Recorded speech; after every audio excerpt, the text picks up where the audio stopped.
BRIC is a new theme sale for Phillips de Pury. It is the first time that Phillips de Pury has taken over the Saatchi gallery in its entirety for the duration of an exhibition and a sale. Phillips de Pury has taken the acronym BRIC to represent the new frontier of economic power, being Brazil, Russia, India and China.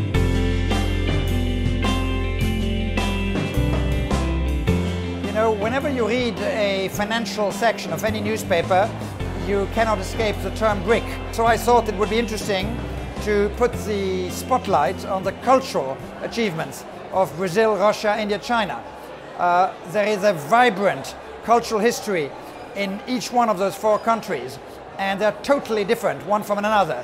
So we thought it would be an amazing cocktail to mix those four extraordinary cultures and to show the best of what is being done today in Brazil, Russia, India and China. Brazil historically has been a country that drew very much on its culture of music, the beauty of the surroundings. It's really reflected in the painting, and across the board in the last 50 years there's been this very, very strong contemporary art culture, and this really comes through in the works that we have today. It's very interesting because in the last, I would say, 5 years, it's becoming more and more dynamic. A lot of young artists are coming out and a lot of gallery support, a lot of galleries are opening not only in Moscow, but now they're moving on to, let's say, London and Europe. So a lot of Russian galleries are spreading around, and it's quite interesting to see what's going on in the art scene. It's reflecting the society, it's reflecting political situation in Russia, it's reflecting, hopefully, everything that's going on in that country, culturally and politically and socially. The Indian art market really started to take off internationally at the end of 2007, 2008. And this show here that we have at Phillips de Pury really does highlight the wealth of artistic talent coming out of India, and a cross-section of talent as well, you know, from artists who paint, sort of installations, photographs and design. We have some very early property from Chinese artists in this sale that I think are going to do spectacularly well. And the Christie's Hong Kong sale that's coming up in a few weeks also has very strong works that I think all point to evidence of rebound of the Asian market. And I think also that Asian buyers have become incredibly sophisticated over the last few years, and that's also very evident in their choices in the market, as you'll see during the auction tonight.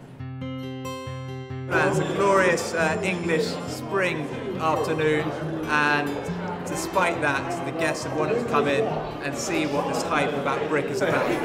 We've just had an intimate tea party with 40 top art collectors, artists and social figures invited by David Tang, Dasha, Zhukova and Andrea Dalal. The reaction has been one of great positivity and encouragement.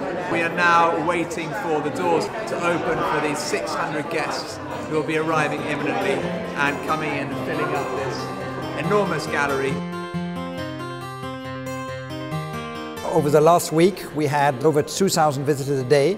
Later on tonight and tomorrow we will have the auction where everything that is on view here will be put up for sale. It's that final moment when all is proven and the tension builds, and it's a very exciting time. It's, you know, the culmination of everything that we've done, and Simon's obviously a fantastic auctioneer and generates a real atmosphere and sense of excitement in the room.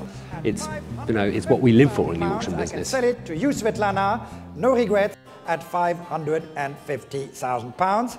Sold. Thank you so much, Svetlana.